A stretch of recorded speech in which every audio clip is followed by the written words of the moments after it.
Saludos y bienvenidos a otro video de Universidad Cristo. Este video titulado El juez de los vivos y de los muertos. Y vamos a ver un versículo en Hechos. ¿Por qué Pedro llamó a Jesús de esta forma? ¿Y por qué entonces veremos según este versículo? Porque Dios lo designó a él como juez. Entonces, en este video te voy a presentar cómo a través de toda esta página Universidad Cristo interpreto la vida de Jesús. A un ser humano en la historia como tú y como yo. So vamos a mirar la historia porque el deseo es interpretar toda esta literatura histórica en su origen. Y cómo todos estos métodos, símbolos, lenguaje figurativo, cómo lo podemos interpretar a la mejor forma de nuestra capacidad para que nos ayude en nuestro presente a entender todos estos conceptos espirituales, a entender todas estas historias que nos han influenciado. Y por eso el deseo mío es compartir lo que he aprendido y darte a conocer para que sean tus evidencias también, así como lo han sido para mí por los pasados 10 años, que han resultado en el crecimiento espiritual, en el entendimiento de esta vida. Y lo importante y la motivación que causa entonces cuando uno va conociendo la verdad y va entonces viviendo en acorde a los principios o a la ley de la vida. Así que voy a comenzar. Tengo aquí el iPad, la Biblia, y todas estas notas las voy a dejar en los comentarios o en la descripción del video, porque tengo una lista de diferentes versículos y no voy a leerlo todo. Voy a tratar de ser lo más breve posible, pero a la misma vez es una información significativa. Entonces también demanda su tiempo y responsabilidad. Comencemos con Hechos capítulo 10, versículo 42, y dice: y Él nos ordenó que predicáramos en todas partes y diéramos testimonio de que Jesús es quien Dios designó para ser el juez de todos, de los que están vivos y de los que están muertos.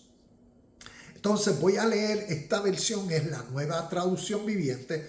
Voy a leer lo mismo en la versión de la traducción actual, para entonces después comentar, porque mira cómo la versión de la traducción de la lengua actual lo dice, o lo lee.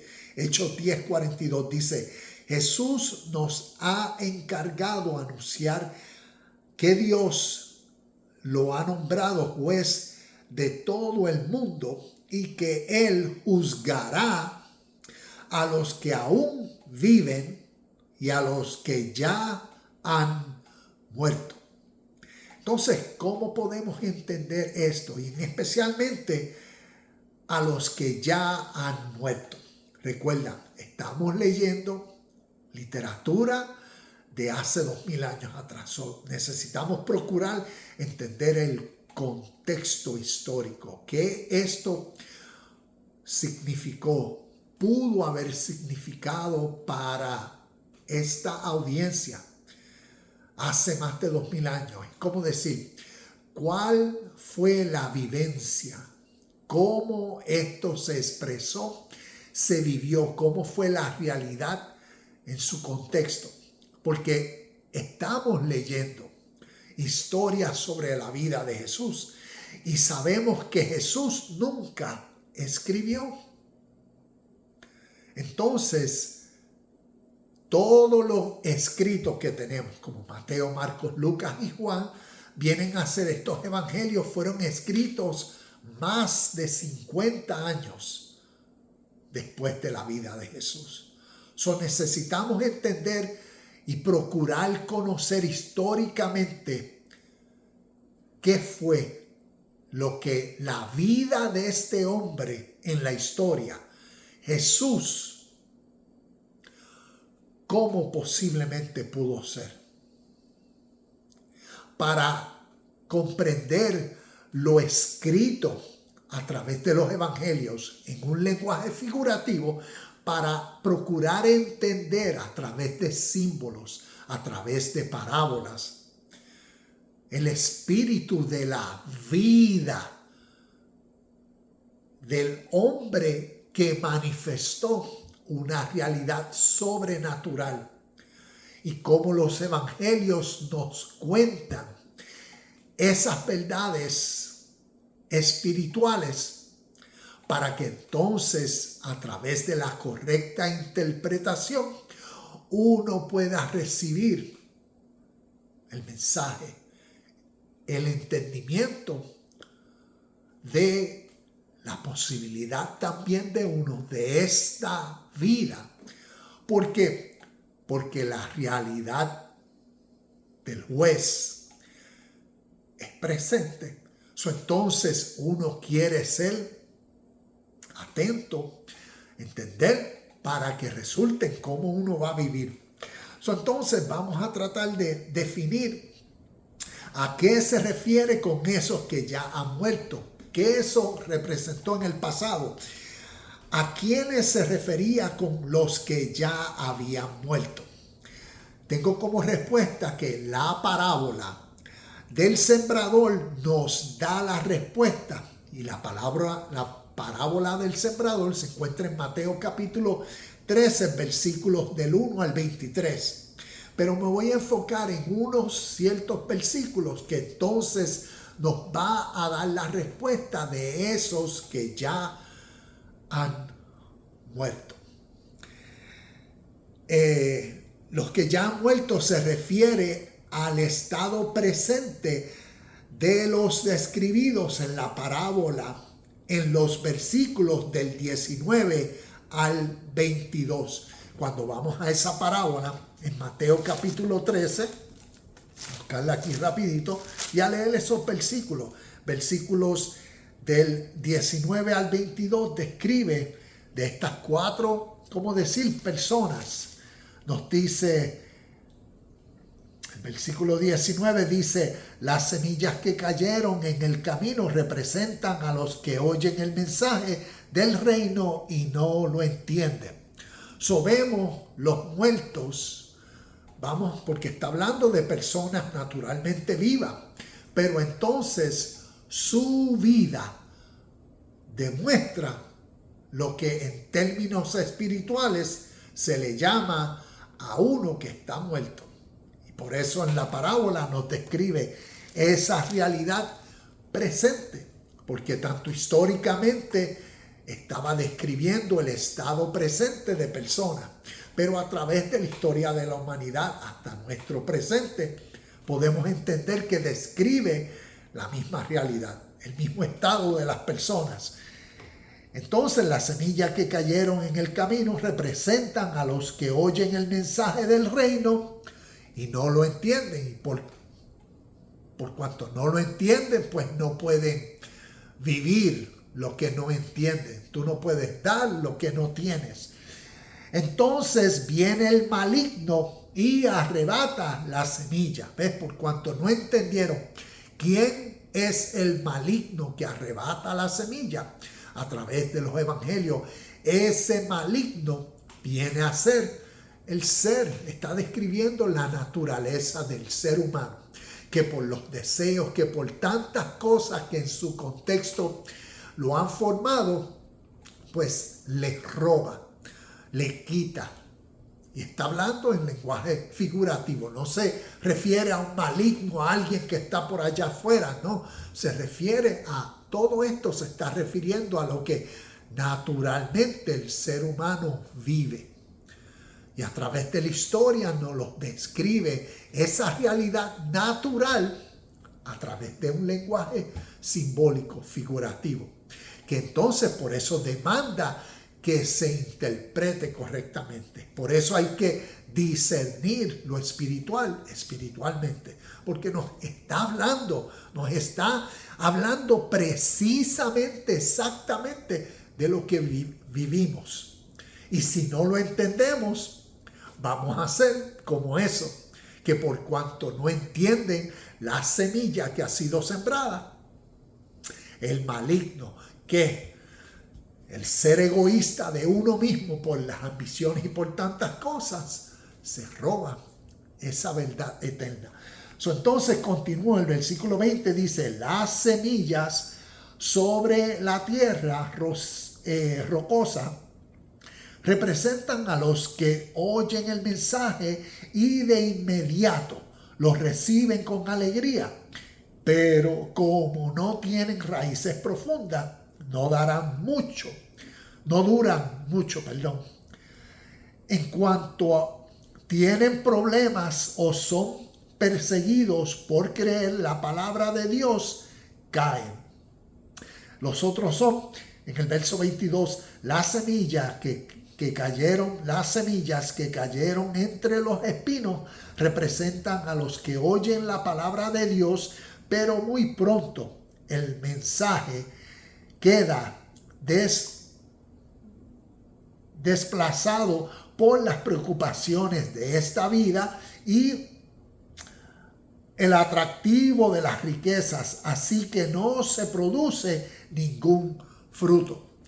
Estos son, como decir, ejemplos de esas personas que ya han muerto, porque son las personas que están demostrando a través de su vida, con sus acciones, unos frutos diferentes a los frutos de los vivos. Entonces, utilizo esa historia y te recomiendo que leas la parábola entera, pues porque nos enriquece. También esto mismo lo podemos ver dicho en Juan capítulo 16, versos del 8 al 11. Inclusive voy a terminar el video con esos versículos, hablando un poco de ello, pero también en Gálatas capítulo 6, verso 8. Y voy a dar también otros ejemplos. Mira lo que dice Gálatas 6, 8, rapidito. Romanos, Gálatas, después de Roma. Corintios, Gálatas. Gálatas 6, 8 nos dice 6, 8, los que viven solo para satisfacer los deseos de su propia naturaleza pecaminosa. ¿Ves? ¿Eso qué es la naturaleza pecaminosa? También el ser egoísta, el ser egocéntrico. Entonces, como así lo llama en los evangelios Jesús, porque del corazón salen los malos deseos. ¿Ves? ¿Qué eso se refiere?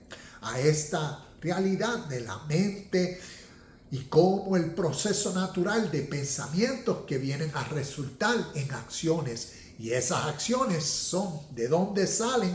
Pues de esa conciencia entonces muerta, esclava. ¿A qué? A la naturaleza pecaminosa, a ese ser egoísta. Entonces nos dice, los que viven solo para satisfacer los deseos de su propia naturaleza pecaminosa cosecharán. ¿Ves? Causa y efecto. Siembra y cosecha. Cosecharán de esa naturaleza destrucción. ¿Ves? Cuando la Biblia habla en cuanto a destrucción, la ira de Dios, el juicio de Dios. ¿Ves? Todo esto es referencia a la ley natural de la vida que el ser humano va a recibir diariamente, semanalmente, mensualmente, anualmente, tarde o temprano. Va a recibir el fruto de sus acciones. ¿Y de dónde provienen las acciones? De cómo el ser humano es, de cómo piensa, de cómo... Y eso es esta realidad como nos lo dice. Entonces por eso cosecharán de esa naturaleza destrucción y muerte. Pero los que viven para agradar al Espíritu, del Espíritu cosecharán vida eterna. ¿Ves? Eso cuando entendemos estos términos, estos conceptos espirituales, uno los puede discernir, entonces los podemos definir, qué naturalmente es. Y naturalmente nos está diciendo esa realidad, la mentalidad carnal, la mentalidad en la naturaleza pecaminosa, ese yoísmo, ¿ves? Esa naturaleza egoísta que entonces va a sembrar semillas en esa condición y tarde o temprano. El justo juicio por ley de vida es que uno va a recibir para atrás los frutos, y eso es el estado de lo que la Biblia llama muerte. Y por eso los que ya han muerto son los que ves en esa condición. Estaban personas vivas, personas que escucharon el evangelio, pero después, como diríamos hoy, los que se apartaron, ya no va a la iglesia, ya no, se apartó, se fue para el mundo. ¿Ves? A eso es lo que se refieren esos que ya han muerto. Eso no es para interpretarlo como algo de los que han muerto y están en las tumbas así algún día, no. A la que uno va entendiendo este lenguaje figurativo, la Biblia, las enseñanzas, se hacen más enriquecedoras, se hacen más interesantes y apasiona más a uno. ¡Wow! Mira lo que está enseñando. Y por eso vemos como hay dos lectores. Está el lector que todo lo que lee es literal, e interpreta todo como así ha sido formado a leer todo literal. Pero vamos a seguir creciendo en el conocimiento de la historia con el fin de entender, para vivir. Y al ser enriquecidos por el entendimiento de lo que un lenguaje figurativo es y cómo uno poco a poco va entendiendo a interpretar los símbolos. Es como parábolas. Entonces uno va entendiendo y viene a ser ese segundo lector, el segundo lector que ve más allá de la letra, que entiende que la letra contiene un espíritu y ese espíritu es una enseñanza aplicable a su vida presente natural. Y eso es lo que queremos extraer de estas historias de hace 2000 años. Porque nos están hablando de hoy y nuestro presente. Y si entendemos, puede enriquecer mucho más nuestro presente. Porque no nos está hablando escatológicamente del futuro. Es inevitable que el futuro, el mañana, siempre venga a ser el siempre presente hoy. Continúo.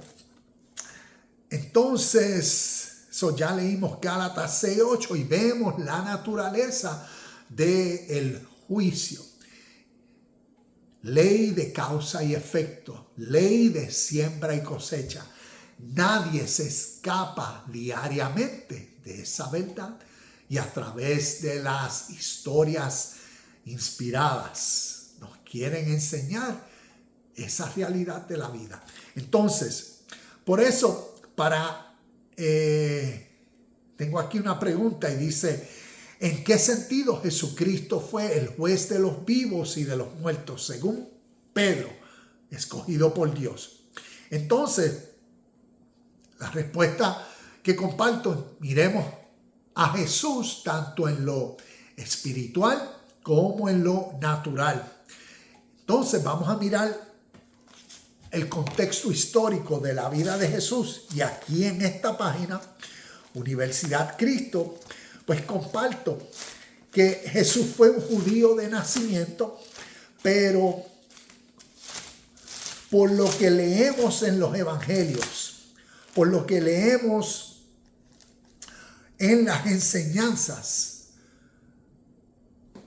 lo que llamamos el Sermón del Monte, lo que llamamos el reino de Dios, lo que llamamos la vida eterna, la salvación, la resurrección de los muertos. Todos estos conceptos son realidades espirituales que su origen vienen del Oriente. Entonces, por eso vamos a ver la vida histórica de Jesús para conocer, como dije ahorita, lo natural, lo espiritual, y ver entonces en el contexto de la historia que nos ayude a entender por las evidencias el por qué Jesús, cuando vino a los suyos, vino a ser reconocido y considerado históricamente como el juez y señor en el contexto histórico. Así que vamos a mirar un poco de lo natural, de lo histórico. Y voy a leer en Hechos capítulo 10, verso 37 y 38. Y dice: ustedes saben lo que pasó en toda Judea, comenzando en Galilea, después de que Juan empezó a predicar su mensaje de bautismo. Según Mateo capítulo 3, verso 15, entiendo que, mira, lo tengo aquí, 15 al 17. Vemos la historia de cuando Juan bautizó a Jesús. Y vemos que cuando salió, una paloma descendió y después se escuchó la voz del cielo de Dios: este es mi Hijo amado. ¿Qué simboliza todo eso? ¿Qué representa? ¿Fue un hecho literal, histórico, que sucedió, que del cielo la voz se oyó? ¿Ves? Para un lector que lee la letra e interpreta la letra literal, en ese evento de la historia lo cree como algo que sucedió real. Y aquí Mateo lo está contando como Mateo, un historiador, para convertirnos a nosotros en personas que somos historiadores también y la historia la creemos tal como sucedió. O podemos ser ese segundo lector que leemos: wow, esto es algo sobrenatural. ¿Podrá esta letra, podrá esto ser símbolos, un lenguaje figurativo que nos enseña más? ¿Qué representa ser bautizado? Solamente sumergir a alguien en agua y sacar lo que sí representa la muerte y la resurrección a una vida nueva, o el bautismo históricamente desde el Oriente representa, cuando se sumerge a una persona, simbólicamente hablando, el proceso natural de enseñanza de algo nuevo a una persona. Es como sumergirlo, porque esa información lo está llevando a su muerte, que es cuando nueva información comienza a remover la información que había condicionado a uno. Y ahí es donde pasa uno de muerte a vida. Y simbólicamente el bautismo representa eso, el tiempo natural, tal vez 6 meses, tal vez 1 año, tal vez 3 años, donde una persona es sumergida en una nueva información, en una nueva metodología, y resucita en una nueva conciencia, a una nueva vida. Y por eso los símbolos, la venida del Espíritu Santo. ¿Dónde vino eso? En la transformación. ¿Ves? Y por eso la voz de Dios. ¿Dónde viene esa voz? En la conciencia. Y por eso leo, estamos en Hechos capítulo 10, versos 37 y 38. El verso 38 dice: y saben que Dios ungió a Jesús de Nazaret con el Espíritu Santo. ¿Ves? Como vemos, el Espíritu Santo Descendió esa paloma que representa, que simboliza esa transformación dentro del ser humano. ¿De dónde provino la transformación? De un tiempo de estudio, de analización, de aprendizaje, de meditación, de contemplación, de oración. Un proceso de tiempo natural en la vida natural de personas naturales. Y en ese proceso, personas dejan la vida natural y resucitan en un ser sobrenatural por una nueva conciencia que los ha vivificado a una nueva vida. Y vemos que históricamente, naturalmente, sucedió en la vida de Jesús, quien conocemos y llamamos Jesús el Cristo, o Jesucristo, o el hombre Cristo Jesús. Y nuevamente verso 38, y saben que Dios ungió a Jesús de Nazaret con el Espíritu Santo y con poder. Después Jesús anduvo haciendo el bien y sanando a todos los que eran oprimidos por el diablo, porque Dios estaba con él. Nuevamente, miremos este final del versículo 38, cómo entonces a través del ministerio de Jesús, Jesús estuvo haciendo el bien, estuvo sanando. ¿A quiénes? A los oprimidos por el diablo. ¿Qué todo eso representa? Recuerda, no queremos ser el lector que lo lee la letra literalmente. Queremos entender el espíritu. ¿Qué representa? Todo lo que tiene que ver con esas acciones buenas, como nos dice el versículo, por lo que había causado el Espíritu Santo y con poder. Después Jesús anduvo haciendo el bien y sanando a todos los que eran oprimidos por el diablo. Entonces, comparto unos versículos de a qué se refiere a esos oprimidos por el diablo.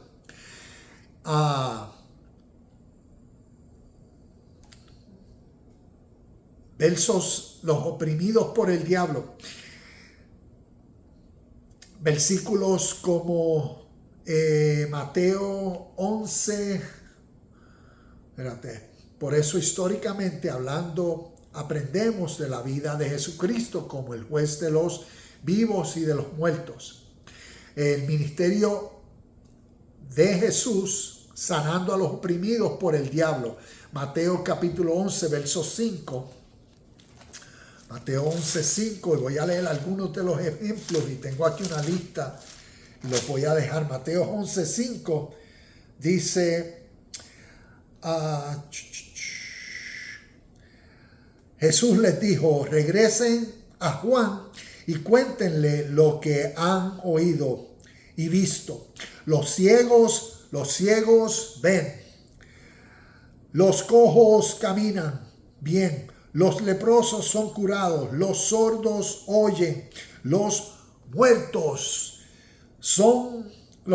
resucitan y a los pobres se les ha predicado la buena noticia. Vemos ese también Lucas 7:22.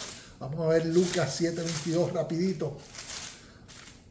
Lucas 7:22 nos dice...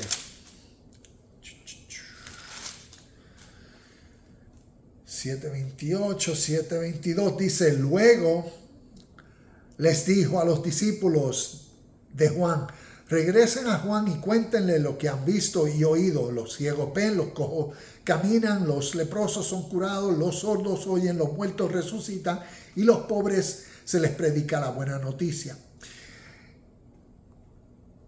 Y dice, y díganle, Dios bendice a los que no se apartan por causa de mí. Prácticamente lo mismo. Mateo capítulo 10, versículo del 1 al 8. Déjame leer porque aquí le tengo un asterisco. Mateo 10, del 1 al 8, dice: Jesús envía a los 12 apóstoles. Miren esto. Jesús reunió a los 12 discípulos, les dio autoridad para expulsar espíritus malignos y para sanar toda clase de enfermedades y dolencias. Vemos la lista de los que él envió a los apóstoles. Les dijo que no vayan a los gentiles, ni a los samaritanos, sino al pueblo de Israel. Y eso es muy significativo en la historia, y vamos a ver por qué. Eso es bien significativo, no a los gentiles, sino solamente a estas personas. Y vamos a ver históricamente por qué y qué esto nos enseña. Entonces, estoy buscando cuando entren, no, les digo la verdad, el día del juicio no estoy mirando, porque habla aquí, dice desde el versículo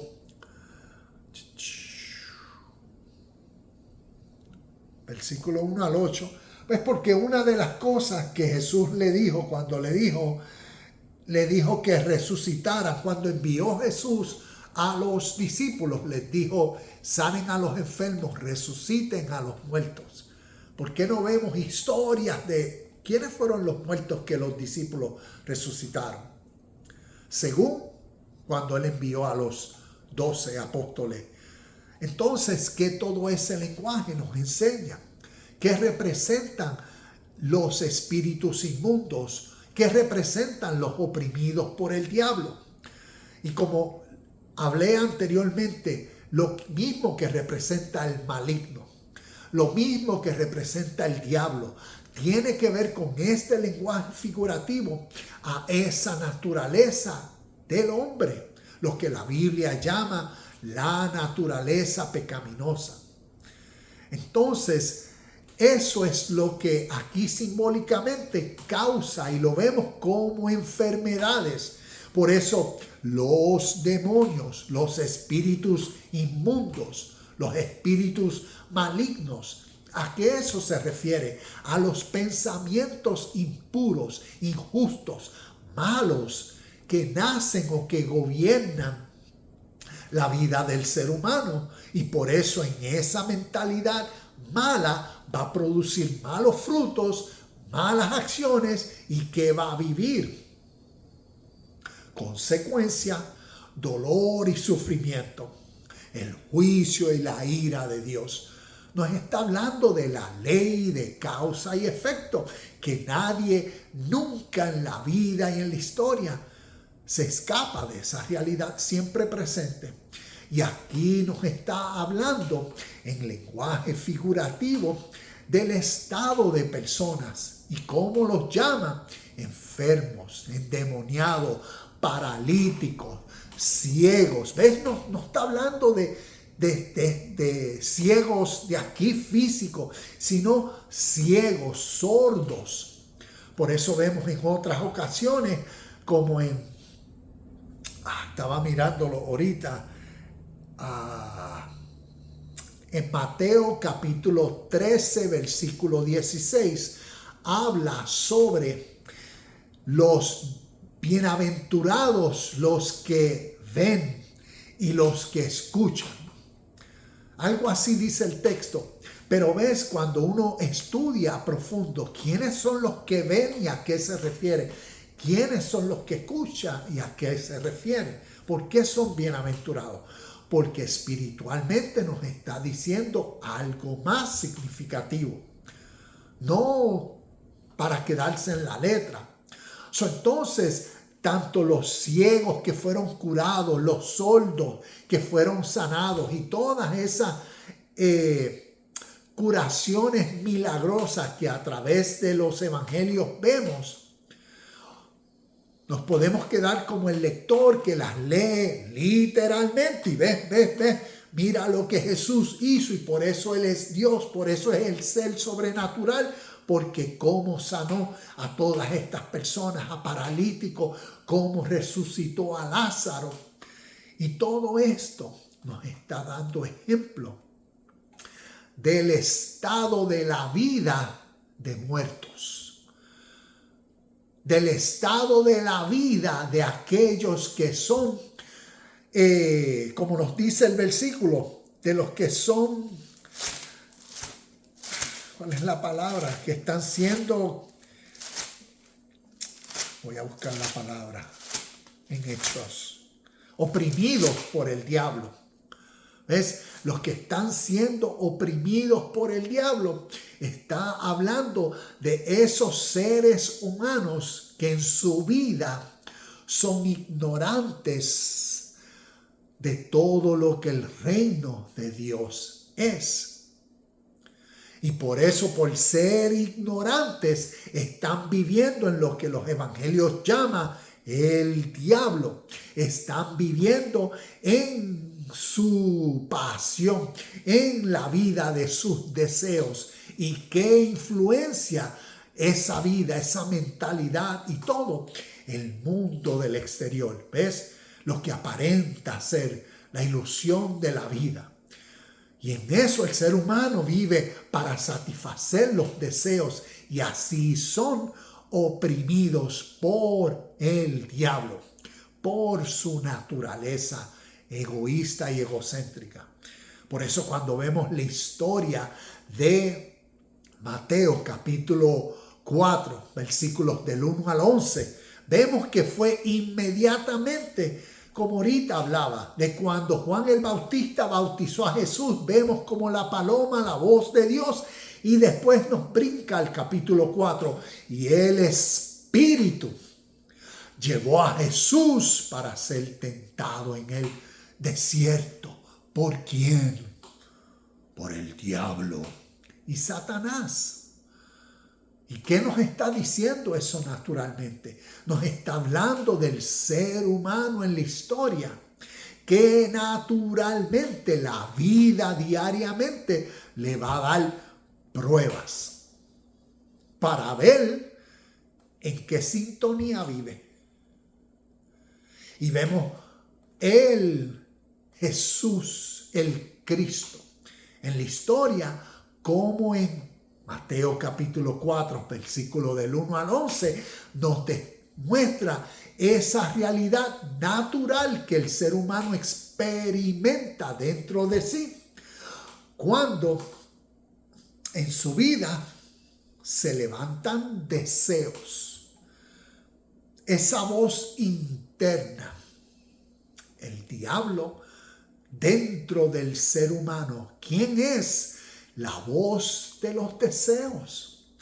La voz de los deseos que, basado en tu contexto presente, va a procurar incitar, influenciarte, te va a decir verdades, te va a tirar mentiras, te va a tirar de todo para justificar, para racionalizar, para que uno haga algo diferente al deber, a la justicia, algo diferente a la acción perfecta. Y por eso vemos esa realidad como la experiencia y como la Biblia nos lo muestra en esos versículos. Y vemos cómo Jesús, por la conciencia divina, como nos demostró los versículos anteriores, por el Espíritu que tenía, el Espíritu Santo, la paloma y la voz de Dios en su conciencia. Este es mi Hijo amado. ¿Quién es el Hijo amado de Dios? Su propio Espíritu. ¿Y qué causa el Espíritu de Dios dentro del ser humano? ¿Ves? Una conciencia que lo lleva al ser humano a ser sobrenatural. Y por eso en esa nueva conciencia vive y dice, escrito está. Yo voy a vivir por algo sobrenatural. En este caso, todo lo que el reino de Dios presente es. Y vemos esta realidad, pero vemos naturalmente los oprimidos por el diablo y sus resultado, su vida, su sufrimiento, su causa y efecto. Y así es como los evangelios nos lo enseñan.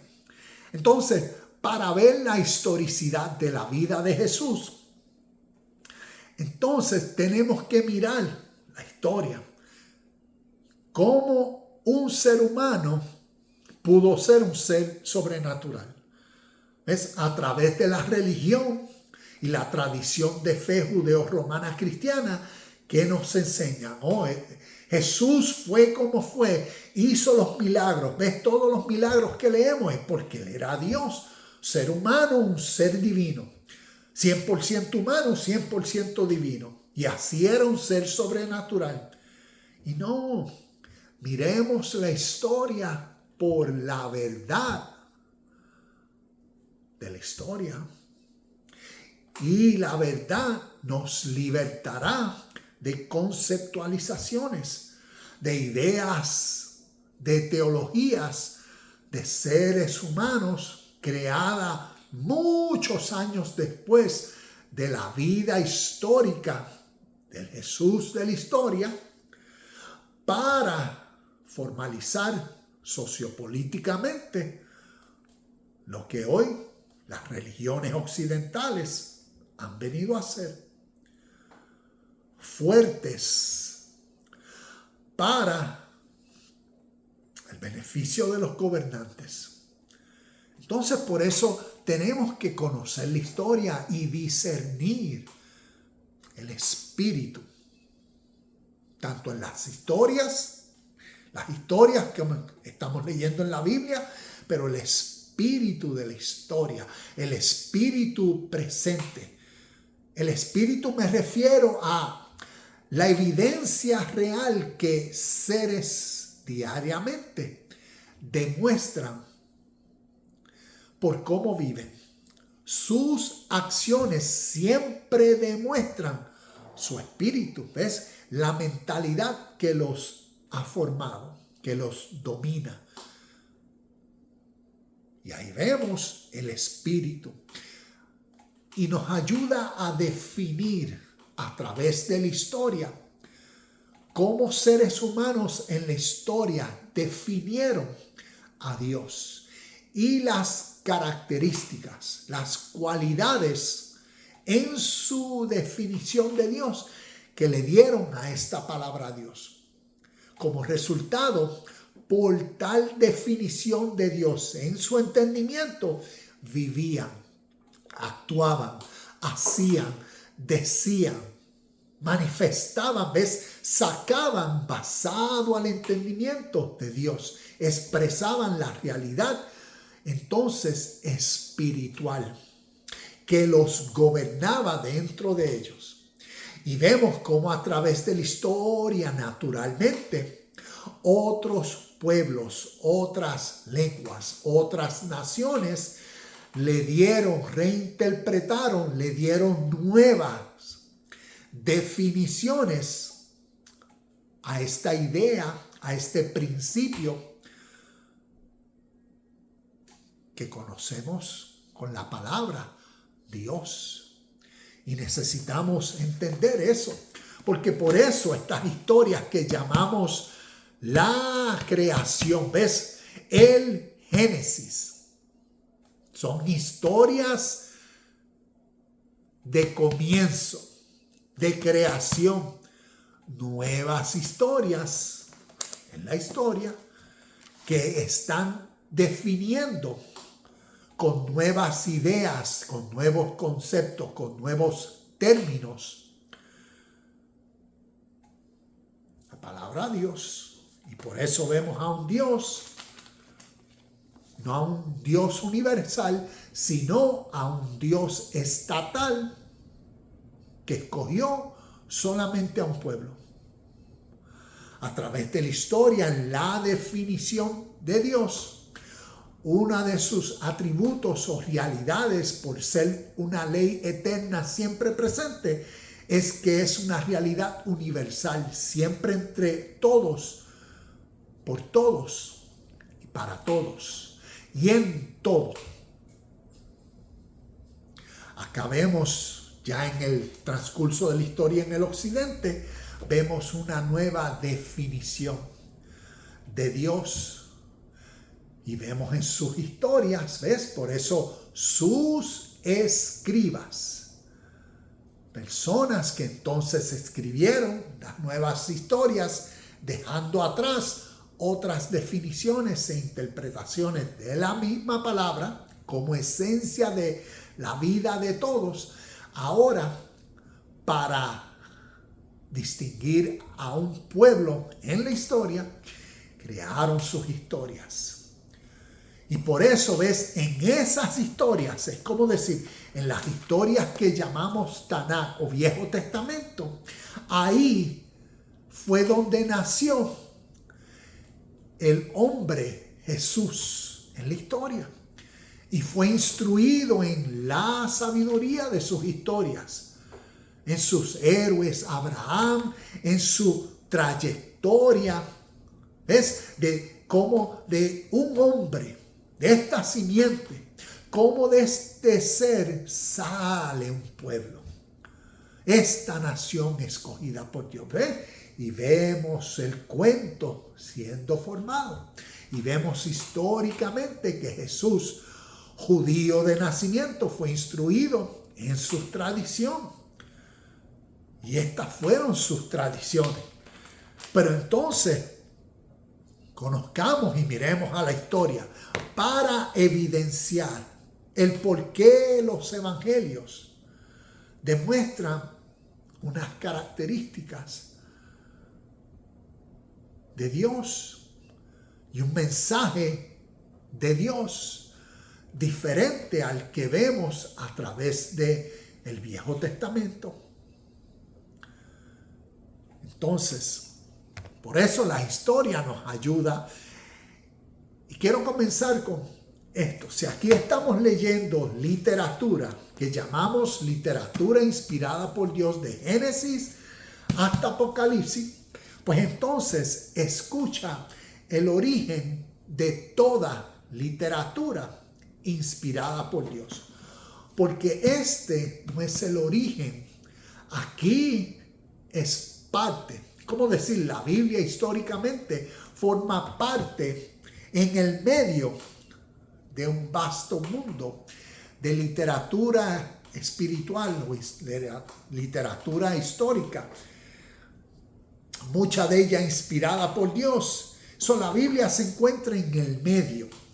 La Biblia históricamente no es ni el principio, no tiene nada que ver con el principio de la humanidad y nada que ver con el fin del mundo o de la humanidad, sino que es literatura en la historia que se encuentra, ¿cómo decir?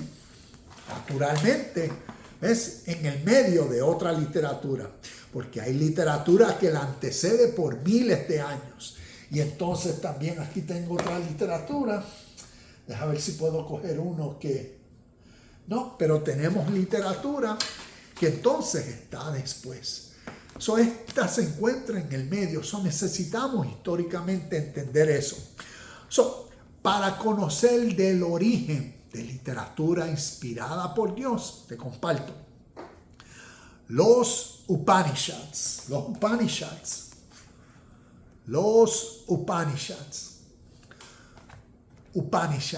Upa, acércate. Ni, siéntate. Shad, escucha. Historias inspiradas por Dios para revelar, para enseñar la unión del ser humano con la vida, con Dios, que provienen del Oriente. Y en los Upanishads contienen, y escucha, los Upanishads son la fundación de la sabiduría espiritual Vedanta. Y esta es la más alta escuela de filosofía sobre Sanatana Dharma en el mundo. Entonces, dos cosas. Vamos a ver qué es Vedanta y qué es Sanatana Dharma, para ver si esto lo vemos en los evangelios o no. ¿Qué es Vedanta? Es la escuela de filosofía que trata con ontología divina. Es la escuela de pensamiento filosófico que directamente estudia con la naturaleza de Dios. Nuevamente, es la escuela de pensamiento filosófico que va directamente a conocer, a estudiar, a entender la realidad de la naturaleza de Dios. Interesante. Sanatana Dharma, entonces Sanatana Dharma históricamente es la religión o tradición espiritual más antigua del universo.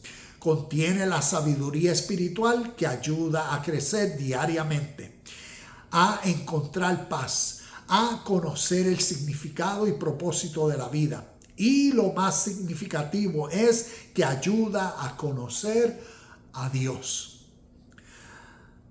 Jesús históricamente tenía una conciencia de su Dios, como les dije, había nacido instruido en su tradición judeo-hebrea por sus héroes, Abraham, los patriarcas, la historia de Moisés y todas estas historias que en su contexto fueron significativos, formativos en su grupo étnico, como tradición, como cultura, como la nación que hasta el día de hoy son. Y vemos ese contexto espiritual, pero además Jesús históricamente tenía una conciencia de su Dios estatal, como les dije, ves, a través de la literatura, pues fue la persona que nació conociendo su literatura, sus enseñanzas. Por eso en su literatura y en sus enseñanzas, ellos eran el pueblo escogido, no los samaritanos, no los gentiles. Ellos eran el pueblo escogido. ¿De quién? De su Dios, según su literatura. Y así naturalmente en la historia podemos ver a un judío de nacimiento que fue instruido en esa conciencia. Jesús históricamente tenía una conciencia de su Dios estatal, pero después entendió la realidad del Dios universal. Y vemos la manifestación de esto en los evangelios. Lo que yo llamo que nos es necesario para entender los evangelios es entender esto. Y es lo que yo llamo entender la realidad de el Jesús como el Jesucristo oriental. Y entonces aquí voy a compartir un poco más sobre esto. Sanatana Dharma, ¿qué realidad es esto? ¿Y cómo vemos este principio? A través de los evangelios. Sanatana Dharma es lo que en los evangelios se llama la ley de la vida eterna. Y esto lo podemos ver en el evento de Lucas capítulo 10, versículo 25 al 36 y al 37, donde viene un maestro de la ley religiosa, un experto, y le hace la pregunta: ¿qué debo hacer para heredar la vida eterna? Para un occidental piensa que debo hacer para ir para el cielo. Para heredar la vida eterna es que voy para el cielo. Y no, un oriental es: ¿qué debo hacer para vivir la ley de vida eterna, la ley de justicia? Sanatana Dharma. Porque la ley Dharma expresa la central ley de la vida, que toda la creación y sus eventos forman parte de un indivisible propósito. La ley de vida eterna o Sanatana Dharma es el comportamiento que va en armonía con la unión entre todos en amor, justicia, igualdad, sinceridad, con lo esencial de la vida natural de todo ser humano, demostrado por todas estas cualidades de honrar, respeto, perdón, honestidad y compasión entre todos y por todo. Y esto lo vemos expresado tanto en el Sermón del Monte, si uno lee Mateo capítulo 5 hasta el 7, esos 2 capítulos enteros, uno puede ver un tipo de enseñanza sobrenatural diferente a las tradiciones y enseñanzas de lo que llamamos Viejo Testamento. ¿Por qué estaba enseñando un ser humano naturalmente estas verdades de la vida? Porque estaba trayendo sanidad y salvación a aquellos oprimidos por el diablo, ¿ves? Por cómo habían sido condicionados en su sistema sociopolítico. Y esas personas vivían en ese yoísmo, en su naturaleza egoísta.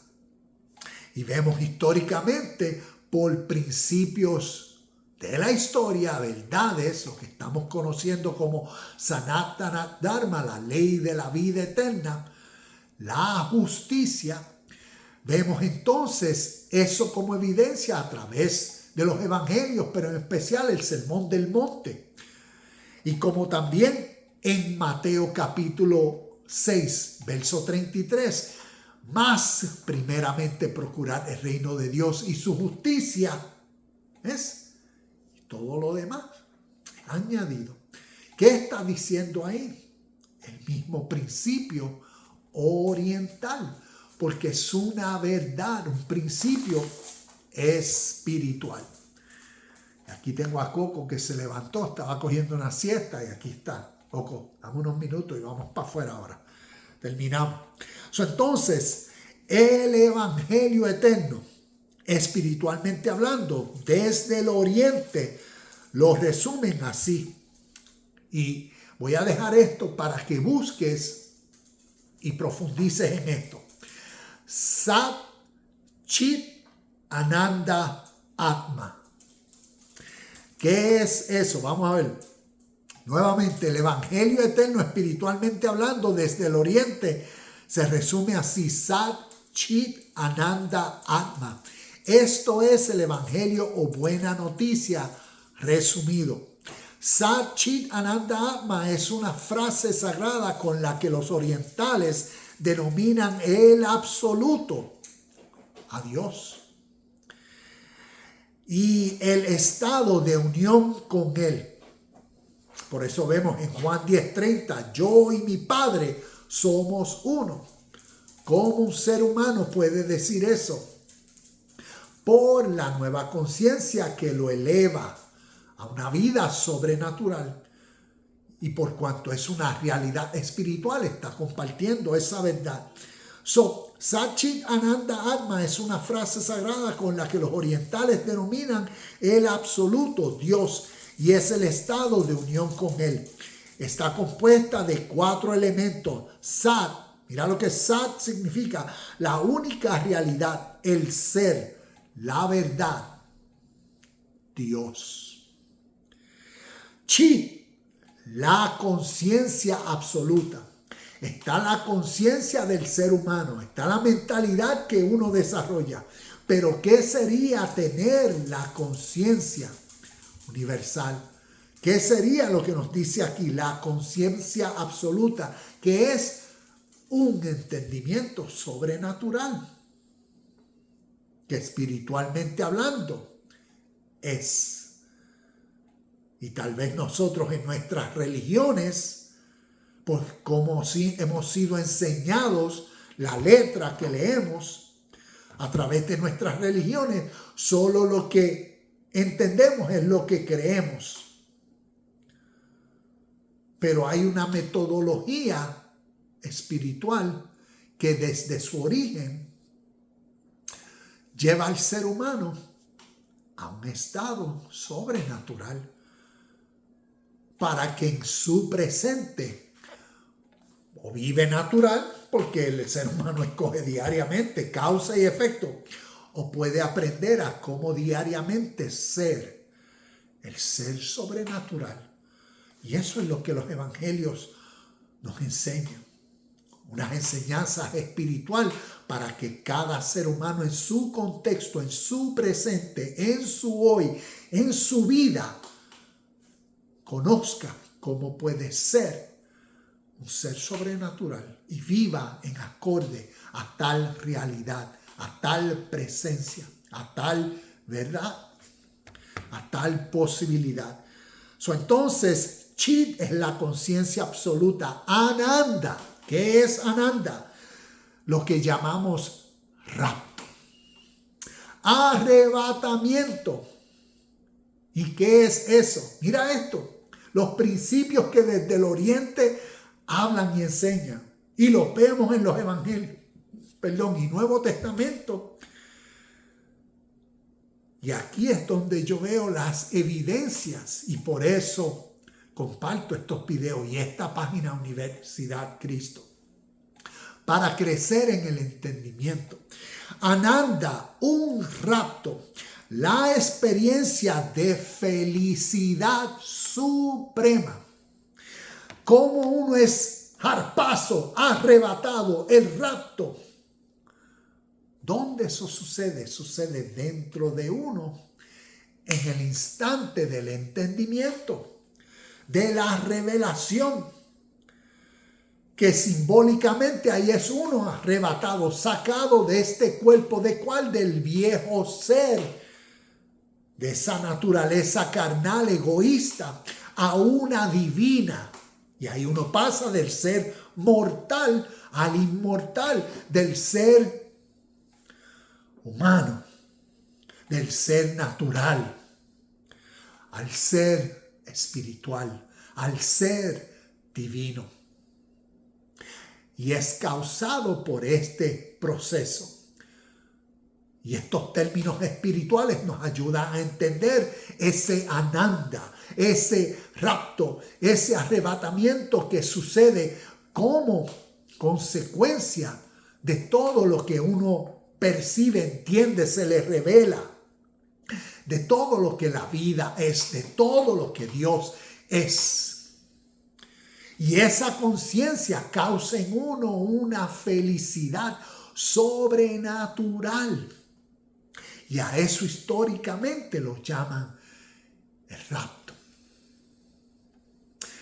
En Hechos capítulo 10, versículo 10, utiliza el término del arrebatamiento como el éxtasis, como la experiencia que Pedro tuvo al conocer, al momento que se le reveló algo más significativo. Lee Hechos capítulo 10, versículo 10 y mira el momento de la experiencia que él tuvo, éxtasis, y vino un éxtasis sobre él. ¿Qué representa y es ese éxtasis? Rapto, ese arrebatamiento por el nuevo entendimiento, la nueva conciencia que resulta en la vida nueva de un ser humano, por lo que se le revela y entiende. ¿Ves? Estamos llevando todos estos conceptos espirituales a entenderlos naturalmente en nuestro contexto. Y termino después del Ananda, Sat, Chit, Ananda, Atma. El último. Atma es el reconocimiento de nuestra naturaleza divina. Eso es cuando el ser humano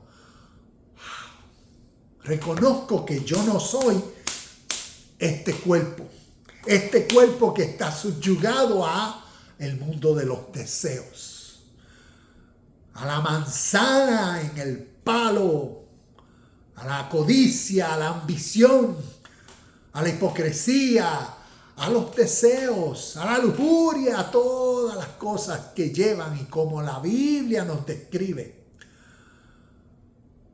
los deseos de la carne, como Gálatas capítulo 5, versículo del 19, describe en detalle esas características de ese que vive por el mundo de los deseos. Y aquí está la diferencia en ese atma, en ese ser interior que ahora reconoce, entiende que su naturaleza es divina.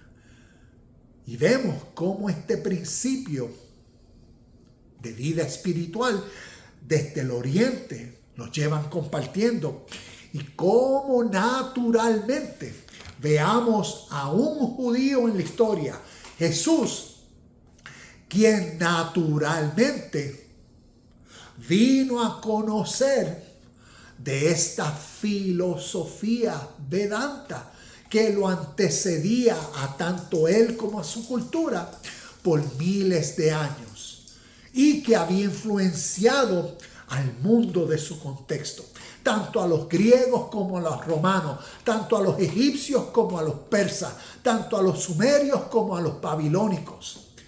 Y eso no nos lo cuenta la historia, ni las historias de la Biblia no los cuentan. Pero cuando uno estudia la historia por el fin de conocer la verdad,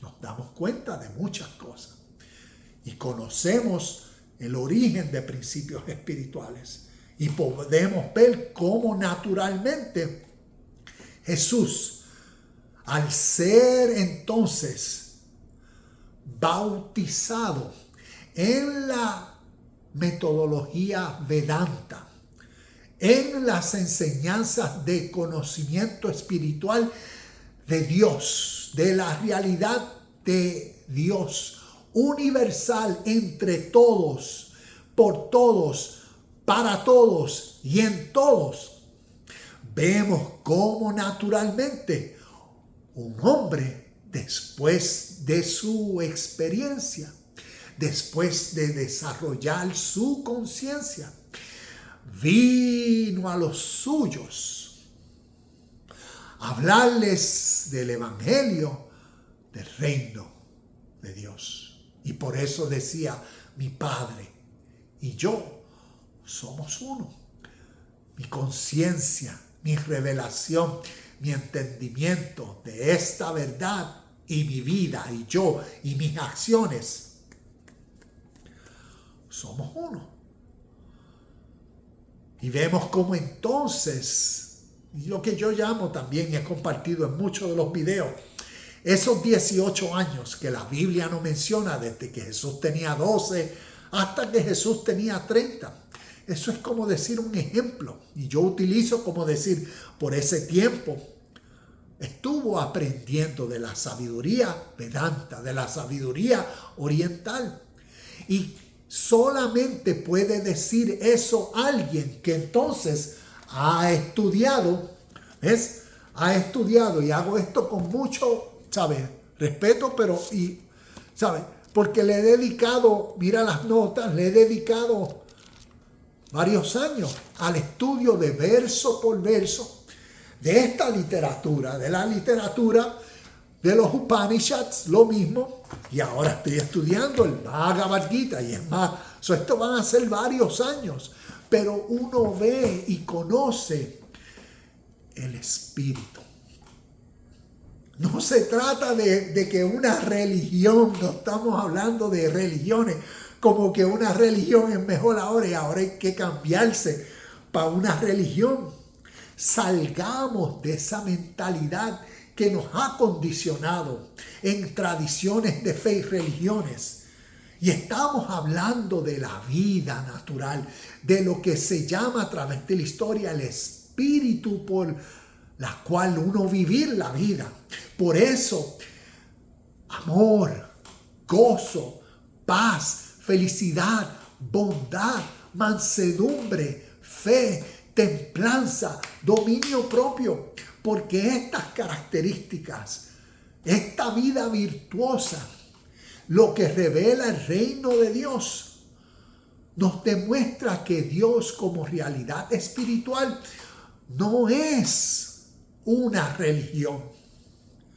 Y a través de la historia desde el oriente se ha revelado esa realidad para que el ser humano comprenda, viva, si desea o no, la sabiduría, la filosofía que ellos han querido compartir para todos. El que la quiera recibir, la recibe, y el que no, no. Pero que si estás en tu tradición o religión, en ella crece. Porque todos los términos que tal vez en tu religión te han condicionado a creer como eventos escatológicos, que todo esto es para allá en el futuro, en el cielo, históricamente enseña que todos los conceptos de origen espiritual son para ser entendidos naturalmente, porque contienen una enseñanza de la vida presente, para que en esta vida el ser natural crezca y sea un ser sobrenatural. Y por eso es como lo que ha sido para mí evidencia por años cuando leo los evangelios. Al comparar la sabiduría espiritual, al comparar el sentir, el espíritu de la sabiduría oriental con lo que vemos en el Nuevo Testamento, entonces demuestra, clarifica por qué Jesús solamente vino a los suyos.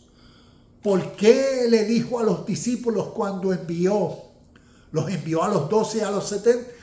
No vayan por los caminos de gentiles ni samaritanos. Porque la condición de ciegos, de enfermos, de paralíticos, de sordos, de muertos, espiritualmente hablando, se encontraba en ellos, y así los evangelios no los demuestran. Por eso, conociendo la historia, crecemos. Por eso, históricamente hablando, aprendemos de la vida de Jesucristo como el juez de los vivos y de los muertos. Y aquí tengo una lista de versículos que nos deja como ejemplo esta realidad. Pero voy a terminar con este versículo que en forma de síntesis resume todo.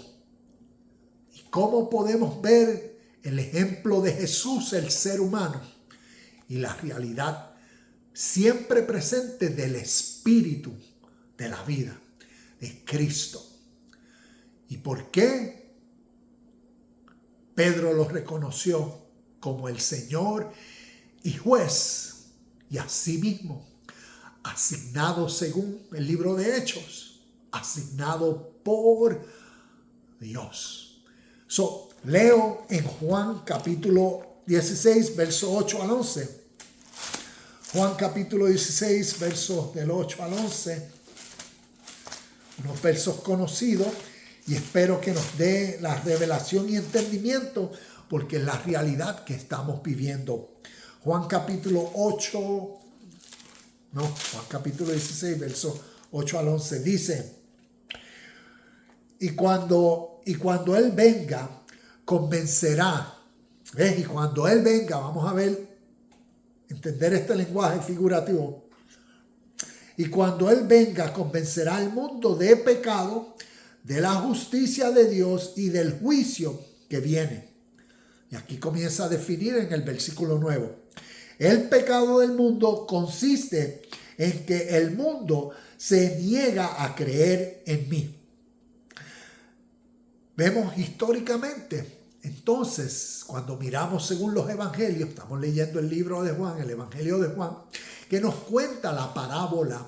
Y en la parábola, en la historia, vemos a Jesús en la historia, en el contexto histórico, cómo fue el judío de nacimiento transformado por el Espíritu de Dios universal que vino a los suyos.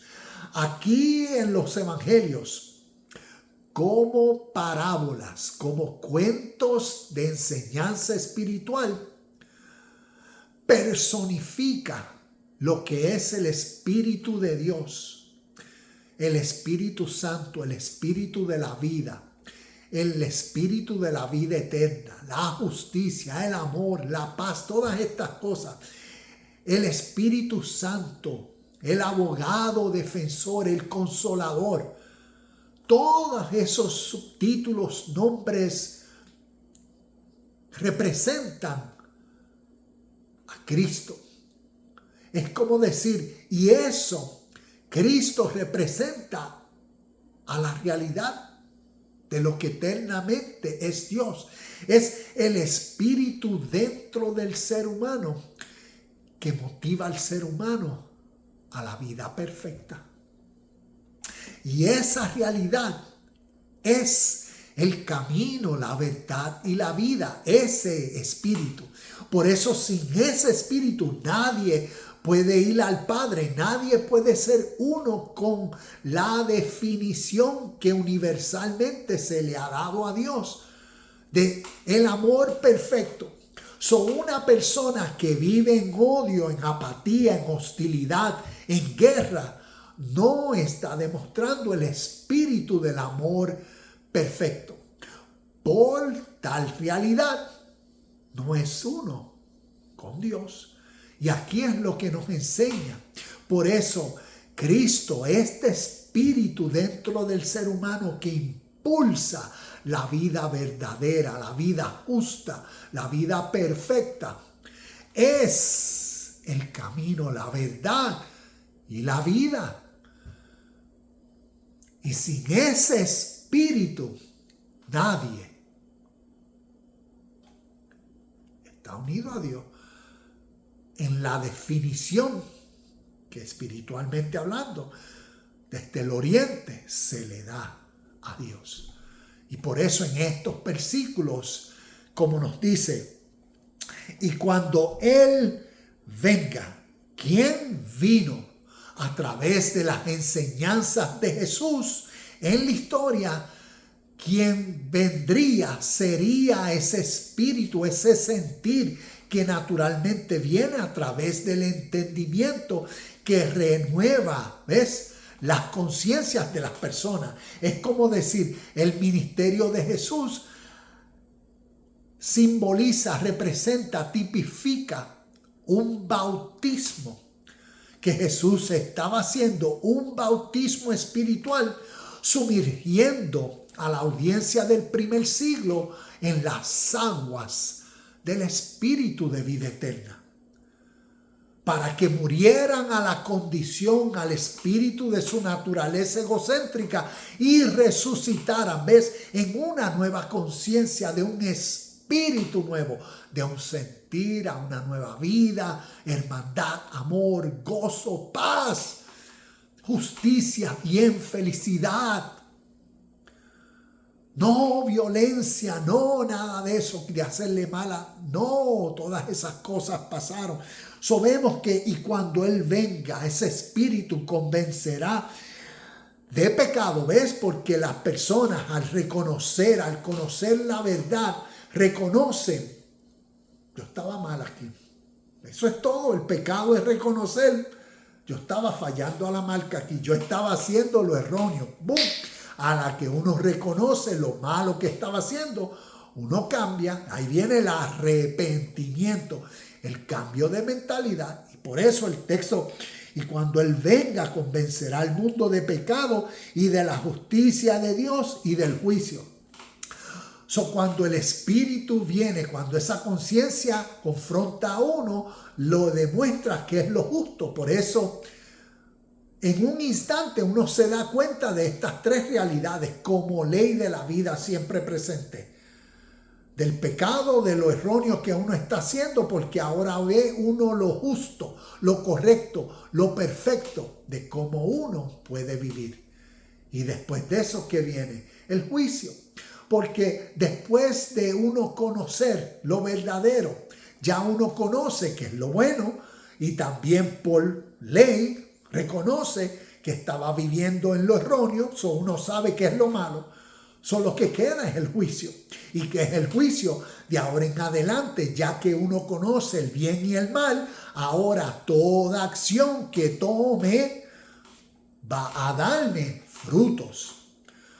Si tomo acciones de justicia, de bien, pues los frutos que cosecharé serán en esa dirección. Pero si me quedo en la misma conciencia, ignorante del mal de oscuridad, pues ¿qué va a ser el juicio? Va a ser todo lo que va en línea, en ley de esa conciencia, dolor, sufrimiento y todas esas consecuencias. Y aquí vemos cómo históricamente Jesús fue ese juez y Señor, porque a través del Evangelio compartió en las palabras de vida eterna la realidad siempre presente, que nadie se escapa de ella. Y todos los días, por todo pensamiento, palabras y acciones, todos estamos recibiendo los justos pagos como los frutos de nuestras acciones, el justo juicio de Dios siempre presente. La ley de causa y efecto, la ley de siembra y cosecha. Como nos lo dice en el verso 9 de Juan 16:9, el pecado del mundo consiste en que el mundo se niega a creer en mí. El mundo, estamos hablando del contexto histórico, pero especial. Diariamente el ser humano, por vivir en su naturaleza egoísta, ¿en quién no está viviendo? En el espíritu de la vida justa. O vives, no se pueden servir a dos señores. O amas a uno y aborreces al otro. Eso es lo que nos está enseñando y el efecto de esa causa. Aquellos que se niegan a vivir por mí en el contexto histórico, refiriéndose al espíritu de la vida justa, que siempre presente es. Y también, eso es el versículo 9, el pecado del mundo consiste en que el mundo se niega a creer en mí. La justicia está disponible porque voy al Padre y ustedes me verán más. Y ustedes no me verán más. El juicio vendrá porque quien gobierna este mundo ya ha sido juzgado. Cuando miramos esto, y me voy a enfocar ahora en el final, ¿quién gobernaba el mundo? Está refiriéndose a lo mismo. El que gobernaba el mundo era el maligno, como vimos en la parábola. El que gobernaba el mundo era ese espíritu dentro del ser humano, de esa mentalidad egoísta y egocéntrica. Y así, a través de los evangelios, ese espíritu es el diablo. Pablo en Efesios capítulo 2 da una descripción. Capítulo 2, versículo 2 dice, hablando sobre el diablo, que es el espíritu dentro de los seres humanos, el espíritu que actúa dentro. ¿Ves? Ese espíritu invisible, déjame leerlo aquí rapidito porque no me viene el texto claro, pero quiero ser claro con esa definición porque clarifica. Efesios capítulo 2 dice, vivían en pecado igual que el resto de la gente, obedeciendo al diablo. ¿Ves? Como nos dice en el verso que estábamos leyendo en Juan, que había sido juzgado el que gobernaba al mundo. Espiritualmente hablando, está hablando de algo espiritual, de la fuerza que predominaba la conciencia de seres humanos. ¿Cuál era esta fuerza que predominaba la conciencia? Aquí lo define Pablo en Efesios 2:2 diciendo, vivían en pecado como el resto de la gente, obedeciendo al diablo. ¿Quién es el diablo? El líder de los poderes del mundo invisible, personificando al mundo de los deseos del ser humano, que lo motiva ¿a qué? a fallar a la marca, a desobedecer, a mentir, a ser un ambicioso, a ser un hipócrita. Y todas estas características que definen. ¿Ves? El mundo invisible es quien es el espíritu que actúa en el corazón de los que se niegan a obedecer a Dios. ¿Ves? Es esa fuerza que motiva a las personas que desean vivir en otra sintonía, porque no tienen la sintonía de la cual Dios es. Como decía ahorita, no tienen la sintonía que es, ¿ves? No tienen el espíritu que es el camino, la verdad y la vida. Y sin ese espíritu, sin Cristo, sin esa fuerza nueva motivadora que los impulse a una vida sincera, de paz, justa. Pablo nos dice esa realidad. Vivían en otro tiempo, o aquellos que obedecen este espíritu son los que se niegan por ley a obedecer a Dios, causa y efecto. Y eso es lo que nos está enseñando Juan capítulo 1, Juan capítulo 16, versos del 8 al 11. Porque son realidades que en la historia se cumplieron y son verdades que en nuestro contexto necesitamos ir creciendo en el entendimiento, porque nos están enseñando verdades de nuestra vida presente. Recuerda, siempre hay dos lectores. Podemos quedarnos leyendo la letra y en los deseos, en la mentalidad de que allá algún día tendremos, seremos, iremos y todo eso. Cuando espiritualmente hablando, todas estas enseñanzas, por el tipo de lenguaje figurativo y simbólico que utiliza, nos está diciendo claramente, perfectamente, directamente, nos está definiendo la vida en nuestro presente. ¿Cómo puede ser tanto abundante, verdadera, enriquecedora, viva, totalmente feliz? O puede ser lo opuesto. Dolor, sufrimiento, aburrida, mala, pésima, agonizante, trágica.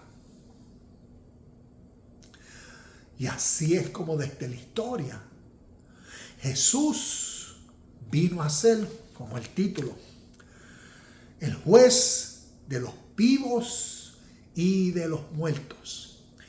El ejemplo de quienes viven la vida justa, pura, entienden y crecen.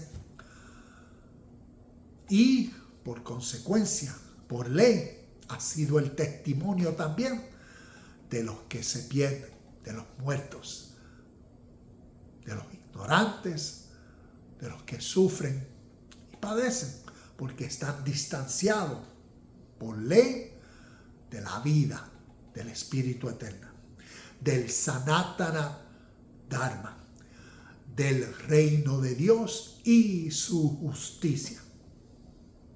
Así crecemos en el entendimiento histórico de Jesús y en el entendimiento de esta literatura tan significativa, en especial los evangelios, Nuevo Testamento y el libro de Apocalipsis, porque nos enseña verdades eternas, verdades espirituales para ser entendidas en nuestro presente y aplicarlas, vivirlas, ser todo lo que Dios es. Namaste, shalom y bendiciones, y nos vemos en el próximo video de Universidad Cristo.